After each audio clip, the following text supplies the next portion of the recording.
Strung along, from Tales from the Crypt has always fascinated me, because beneath its pulpy outer shell lies a layered meditation on manipulation, ego, and the fragile threads that keep relationships from collapsing into pure performance.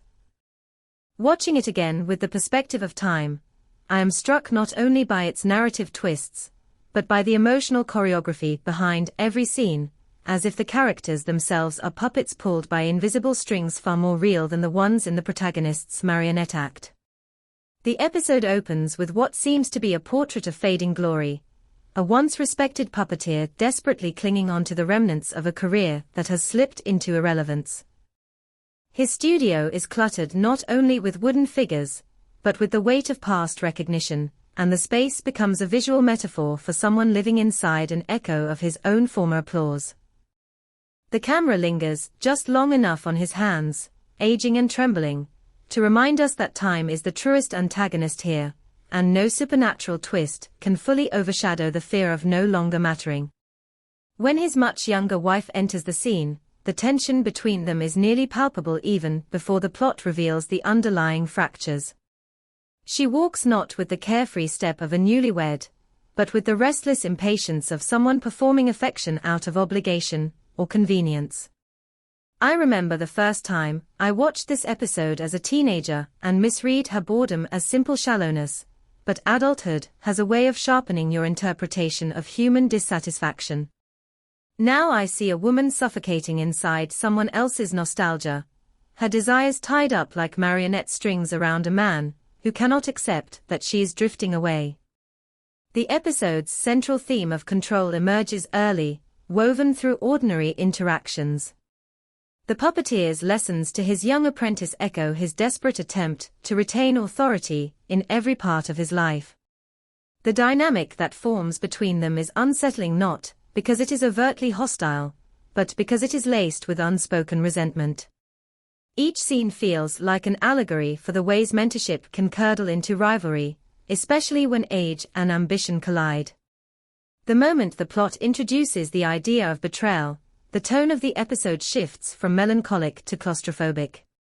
The wife's complicity with the younger man never feels like a simple act of infidelity, instead it feels like a rebellion against a life where she has been cast into a role she never auditioned for.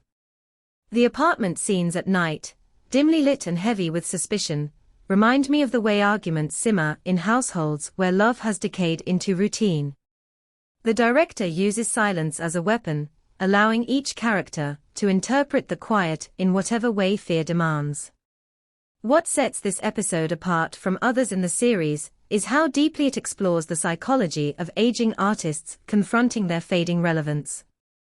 A scene where the protagonist practices his puppet routine alone in front of the mirror still lingers in my memory, because it reveals a man who has begun performing not for an audience, but for the illusion of who he once was. There are moments where he speaks to his puppets with more tenderness than he shows toward his wife, suggesting that the wooden figures obey him in ways the living world no longer does. The irony of a puppeteer being manipulated by his own emotions is almost poetic. As the tension escalates toward the inevitable twist, the pacing becomes hypnotic. Every movement of the characters feels premeditated, as if destiny itself is pulling the strings. The confrontation scene in the studio, where trust finally snaps, is as much a tragedy as it is a thriller. The husband's breakdown captures the raw terror of losing both artistic identity and personal connection in the same breath. The finale, with its macabre reveal, is shocking not just for its horror, but for its emotional implications. Watching the consequences unfold, I felt a strange compassion for every character involved.